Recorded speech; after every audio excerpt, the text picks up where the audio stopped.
खूनी दुल्हन। आरती और विकास अपने माँ बाप के साथ दिल्ली में रहते हैं।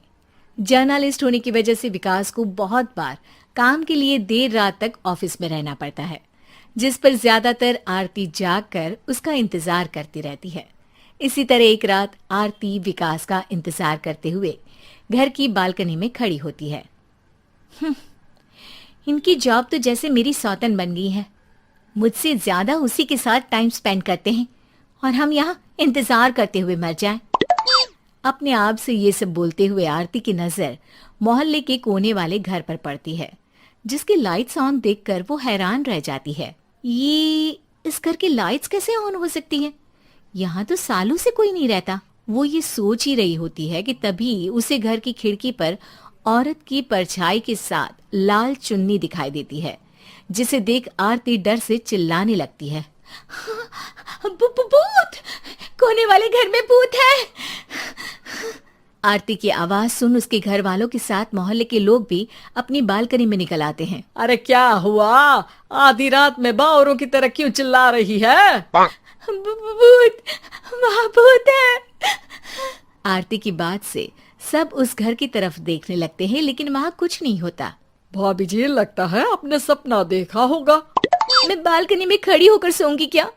बता रही हूँ, अपनी आंखों से देखा है। घर की लाइट्स ऑन थी और वहाँ किसी का साया भी था।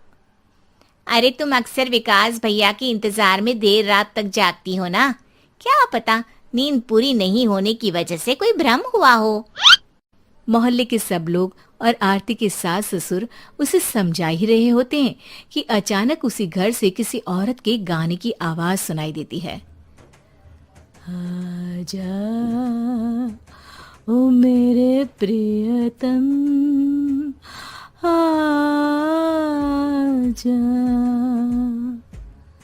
आवाज सुन सब हैरानी और कंफ्यूजन से उस घर की तरफ देखने लगते हैं कि तभी उन्हें लाल जोड़े में औरत का साया वहां दिखता है, जिसे देख पूरा मोहल्ला सकते में आ जाता है। अरे ये तो कोई दुल्हन है। अरे नहीं नहीं, भूत नहीं है। अरे फिर तो पक्का तेरी दुल्हन है। अरे नहीं नहीं, वो तो मायके गई है। हद है, पहले इससे निपट ले, बाद में इस पर डिस्कशन कर लेना। बड़ा भ्रम बोल रहे थे ना, अब फटी ना सबकी। और नहीं नहीं, मैं किसी से नहीं डरता भाभी जी। भूत जैसा कुछ नहीं होता। या तो इस घर के मालिक यहाँ आ गए हैं, या फिर किसी ने खाली घर देख कर कब्जा कर लिया है। हमें वहाँ जाकर देखना चाहिए। बात में लॉजिक मानकर सब बाहर इकट्ठा हो जाते हैं कि तभी विकास भी वहां पहुंच जाता है। क्या बात है? इतनी रात को पूरा मोहल्ला यहाँ कैसे? भूतिया दुल्हन की वजह से। क्या तुम्हारे अलावा भी कोई दुल्हन भूतिया हो सकती है? इस भूतनी का किस्सा निपटने दो, फिर तुम्हें अपनी भूतनी दिखाती हूँ। अब सारे लोग मिलकर विकास को पूरी बात बताते हैं, जिसे सुन वो भी उनके साथ जाने के लिए तैयार हो जाता है। जिसके बाद वो सब डरते हुए उस घर के सामने जाकर खड़े हो जाते हैं। तुम सब यहीं रुको, मैं अंदर जाता हूँ। अकेले जाओगे? अरे नहीं नहीं, आप सबकी नकली भूतनी भी तो होगी ना मेरे साथ। कैसा मजाक कर रहा है यार। रुक, मैं चलता हूँ साथ में। क्या मैं चलता हूँ? ये क्या गोवा घूमने जा रहे हैं जो मैं भी साथ चलता हूँ? कहीं नहीं जाओगे तुम, यहीं मेरे पास खड़े रहो। बहू, सिचुएशन समझो। हाँ, घर जाकर सुना लेना। हे भगवान, मम्मी तुम किसकी मम्मी हो? ओ, इन्हें सब कुछ अभी करना है क्या? नहीं, यहाँ पंचायत बैठा देते हैं आपके परिवार के लिए। इस पर मामला शांत करके अब वो लोग इधर उधर से घर के अंदर झांकने की कोशिश करते हैं। उन्हें घर के अंदर लाल जोड़ा, सिंदूर और मंगलसूत्र के साथ चारों तरफ खून बिखरा हुआ दिखता है। इसे देखकर सबकी हवाइयां उड़ जाती है। भाई ये सब क्या है? अब तो मुझे भी डर लग रहा है। आ गए मरने, अब तुम्हें मुझसे कौन बचाएगा?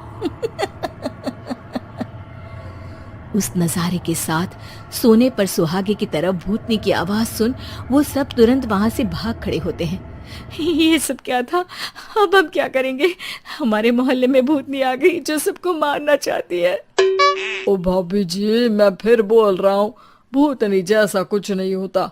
मुझे तो पक्का यकीन है कि यहाँ किसी गलत इंसान ने गलत काम करने के लिए कब्जा कर लिया है और लोगों को घर से दूर रखने के लिए ये सब कर रहा है। तुम इतने यकीन के साथ कैसे बोल सकते हो? फिल्मों में ऐसे ही तो दिखाते हैं। हे भगवान, ये फिल्म नहीं, ये रियल लाइफ है। हमें शांति से कुछ सोचना चाहिए। सब हमारे घर चलो। सब आरती के घर में इकट्ठा हो जाते हैं। रात भर आधी नींद और बिल्कुल ना चल रहे दिमाग के साथ सब सॉल्यूशन सोचने की बहुत कोशिश करते हैं, लेकिन कुछ नहीं होता। इसी तरह सुबह हो जाती है। ऐसे कोई भी उपाय नहीं निकलेगा। सब पूरी रात के थके हुए हैं। घर जाओ, थोड़ा आराम कर, फ्रेश होकर फिर आ जाना, उसके बाद सोचते हैं कुछ। डरे सहमे लोग जैसे ही अपने घर जाने लगते हैं, तभी विकास को उस घर में कोई हरकत नजर आती है, जिस पर वो किसी को कुछ बताए बिना चुपचाप वहां पहुंच जाता है और कुछ देर बाद घर आकर सबको दोबारा इकट्ठा कर उस घर के पीछे वाले खिड़की पर ले जाता है। विकास, क्या खेल लगा रखा है? ये कोई मजाक नहीं है। वही तो, मजाक नहीं, बहुत बड़ा मजाक है। अंदर देखो। जैसे ही सब उस खिड़की से अंदर देखते हैं तो उनकी आंखें खुली की खुली रह जाती है। मूवी की शूटिंग!